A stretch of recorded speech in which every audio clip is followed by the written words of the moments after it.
In this presentation, you will learn about the indigenization of sociology.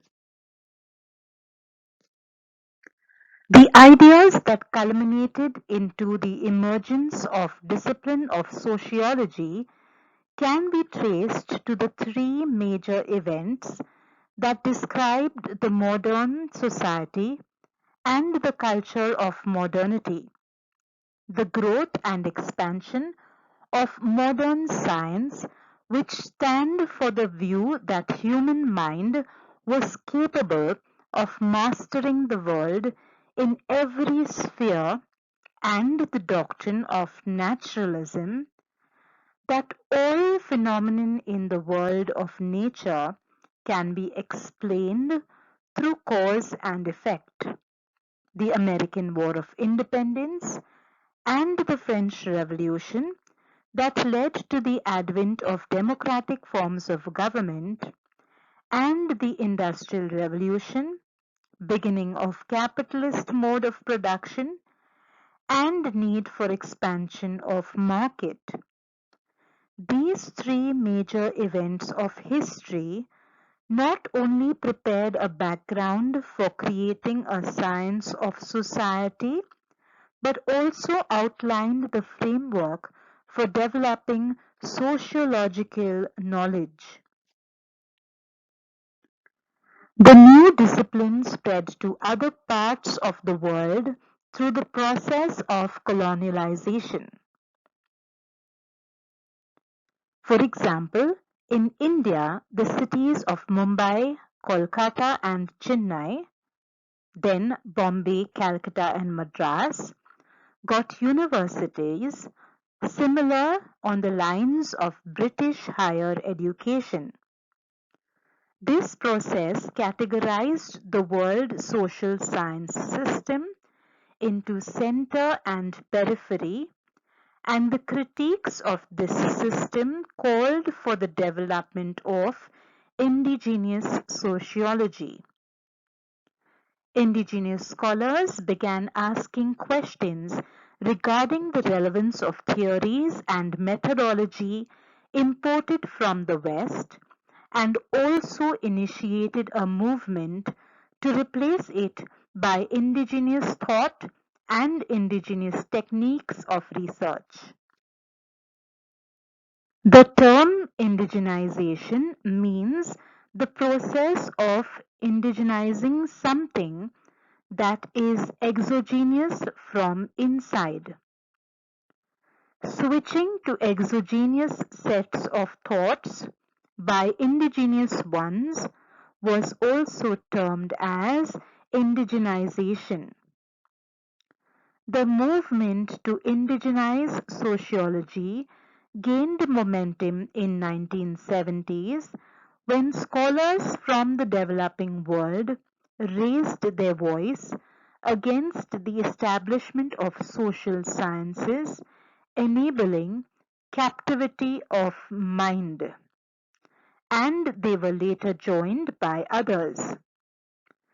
The concern for indigenization of sociology was articulated first at the Asian Conference on Teaching and Research in Social Sciences, organized by UNESCO at Shimla in 1973. The concept of captivity of mind was developed by Alatas S.F., a Malaysian sociologist who critically explored the indigenization of sociology in Nigeria.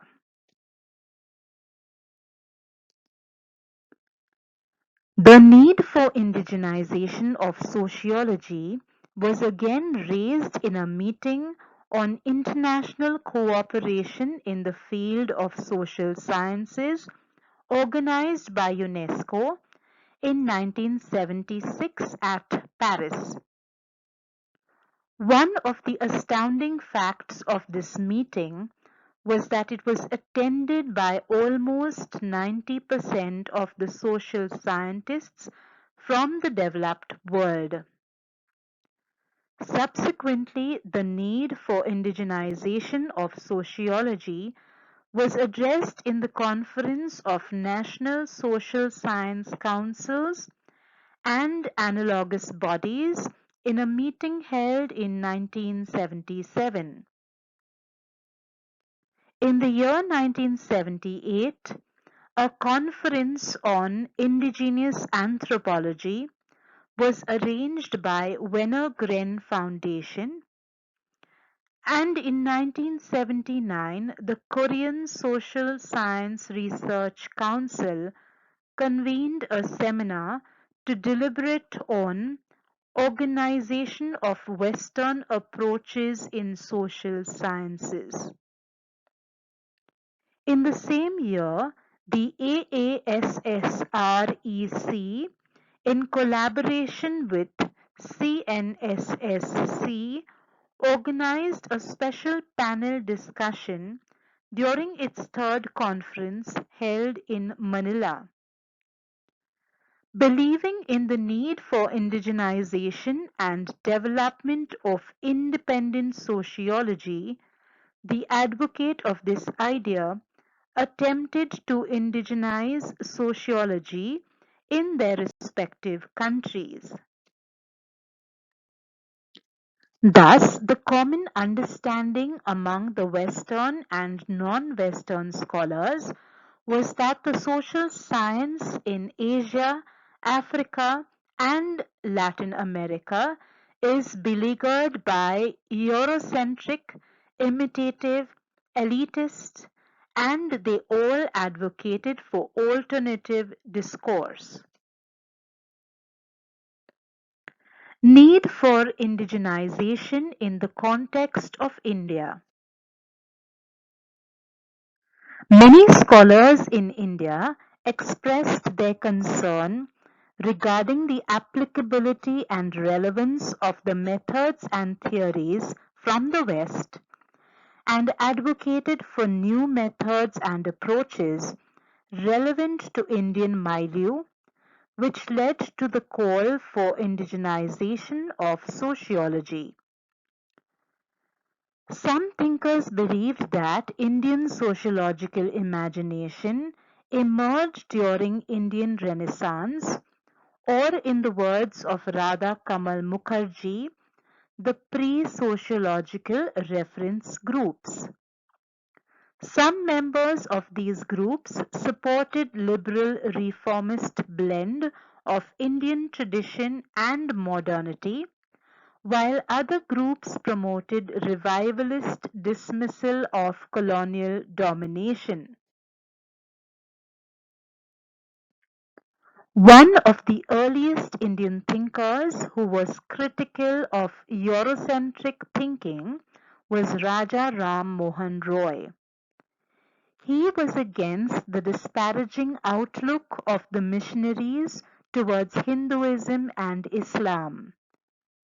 He argued that the doctrines of Vedas, Puranas, and the Tantras were more rational than Christianity.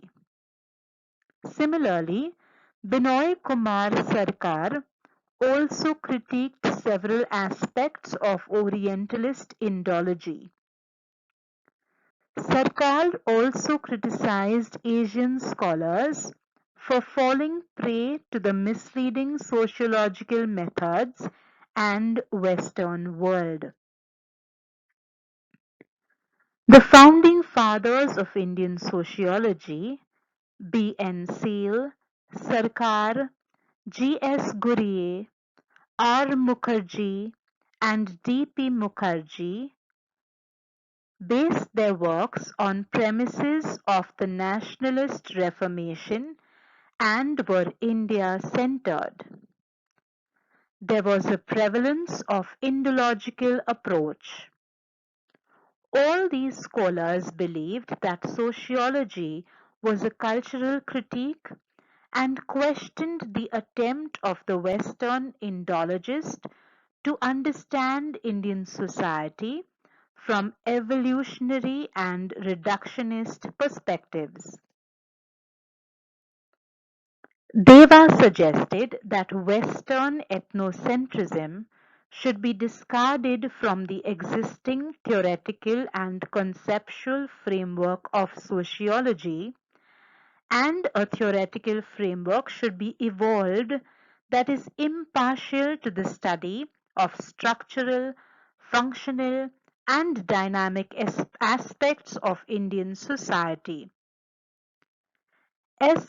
C. Dubé contends that Indian sociology was facing a crisis due to the fact that its functions within the framework of dependency by way of satellite system rather than an autonomous one. In Singh's view, most social science values intrinsically involve concept tools and techniques that are developed for the study of Western society.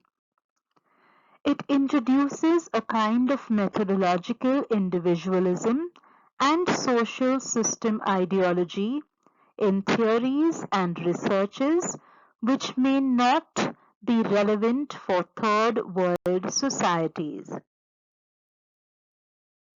Other scholars who advocated the indigenization of sociology were Yogesh Attal, who believed that the need for indigenization of social science emerged from the need to re-examine the structure of social sciences and develop an appropriate strategy to promote indigenization.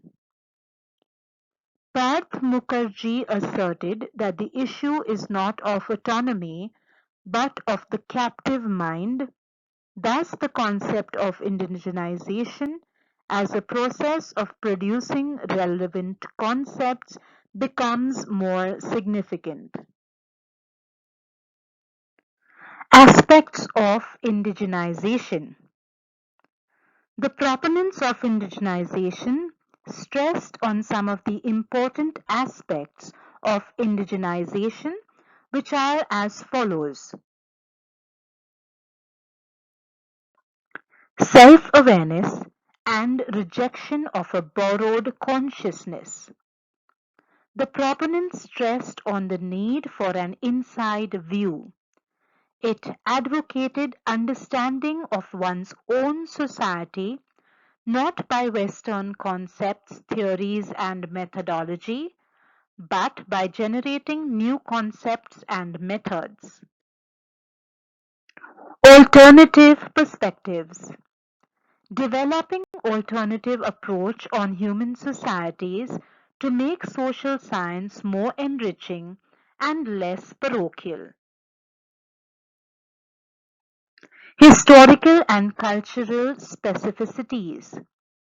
Indigenization appeals for historical and cultural specificities with the aim to develop dynamic approach to deal with national issues. False nationalism. The proponents of indigenization of social sciences stressed that indigenization should be above narrow parochialism, or it should not lead to fragmentation of a discipline into several insulated systems of beliefs centered on geographical boundaries. It opposed not only false universalism but also false nationalism. Classification of indigenization. Krishna Kumar, in Indigenization and Transnational Cooperation in Social Science, suggested three types of indigenization: structural, substantive, and theoretical. Structural indigenization. It means nations' institutional and organizational capabilities for the production and diffusion of social science knowledge. Substantive indigenization can also be called as content indigenization. The main thrust of social science should be own society, people, political and economic institutions. Theoretical indigenization occurs when social scientists of a nation get involved in constructing distinctive conceptual frameworks and meta-theories which reflect their worldviews, socio-cultural experiences, and perceived objectives. Challenges. Atal contends that the effort of indigenization in the Asian context is pursued on following grounds. National language and use of local materials for teaching. Many countries began teaching in regional language as a medium of instruction at higher level of learning that required production of material in regional language. Most of the reading materials were in foreign language, which the students would find difficult to comprehend. The need for vernacular books would be difficult to fulfill as the scholars, though experts in their respective field, lacked skills in vernacular or were reluctant to come down from their standard and unwilling to write books in regional language at the cost of their research. Secondly, the new generation scholars, due to their lack of knowledge of international language, would remain unexposed to the recent trends and developments in their respective field. At the same time, their work would not have wider reach. In case of India, the same thing may happen as we have numerous regional languages. Today, due to globalization, there is curiosity to learn new languages such as French, Korean, Chinese, German, etc. besides English. Research by insiders. Another important effort to indigenize is to promote research undertaken by the locals. Many methodological challenges pertaining to research by the insiders versus outsiders has come in front. The curbing of research by the outsider is many a times politically motivated, and sometimes even insiders are restricted to undertake research on certain themes. Restriction of the publication of research findings in another issue, where the outsiders may be allowed to collect data and publish their findings, but the insiders may not. Determination of research priorities. Another aspect of indigenization is promoting themes that is regarded as relevant and having national significance, which permeate in all the sectors of Asian countries. For example, planning and resource allocation. Thus, introduction of social sciences teaching and the promotion of research is influenced by this criterion. Theoretical and methodological reorientation. This is taking place gradually as voices are being raised about the dominance of Western theories and their suitability.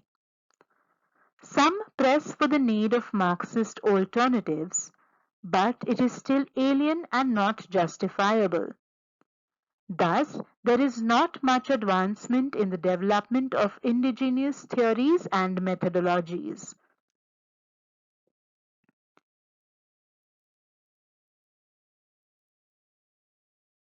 The key factors that gave impetus for indigenization was as part of nationalist agenda. Many Indian scholars of the 1940s and 50s examined the writings of the aliens on India to uncover colonial strategy and Western plot to degrade Indian culture and civilization to prove supremacy of the West. Many popular approaches, such as the theories of unilinear evolution, structural functionalism, and Marxism, were seen as Western plots to maintain unequal hierarchical relations. Concerns were raised in the context of applicability of Western theories and methodology in research and limitation of an outsider to understand internal structures of Indian society. The insider and outsider debate became a methodological concern. Indigenization of Sociology in India. Surendra Sharma summarized the objectives and deliberation of the seminar held at Mount Abu on Indigenization of Sociology in India as follows. Status of sociology in India. Need for readaptation and reconceptualization of sociological concepts for scientific study of the Indian society. Possibilities of interdisciplinary approach and cooperation available that can be further envisaged. Problems of teaching and research in sociology in India. Possibility of further improvement. Role of sociology and sociologists in developing society. Theoretical and practical problems to be taken up for research by sociologists in India. Conclusions drawn. There is no specific formulae of sociological enterprise and the practice of sociology to be based on academic sensibility of individual sociologists. No antinomy between the use of approach such as historical facts and the structural functional approach. Sociologists showed faith in universalistic characteristic of sociology for India. The prospect of having a typical and particularistic sociology rejected. Thus it was clear that Indian sociologists were aware about the growth and development of sociology as a discipline. They attempted self-analysis by examining the origin of sociology as a discipline and its growth.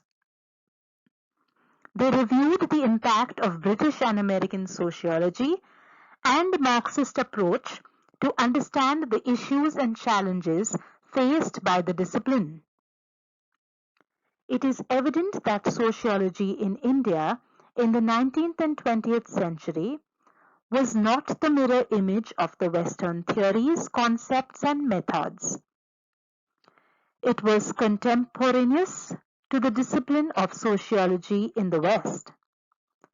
Sociological studies developed new sensitivities which is evident from the theoretical orientations such as ethno-sociology, post-structuralism, neo-functionalism, etc.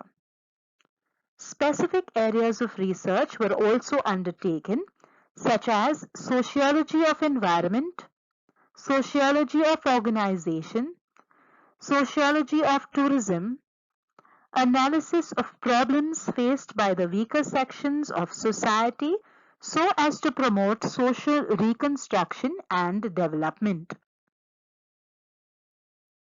Thank you for watching the presentation.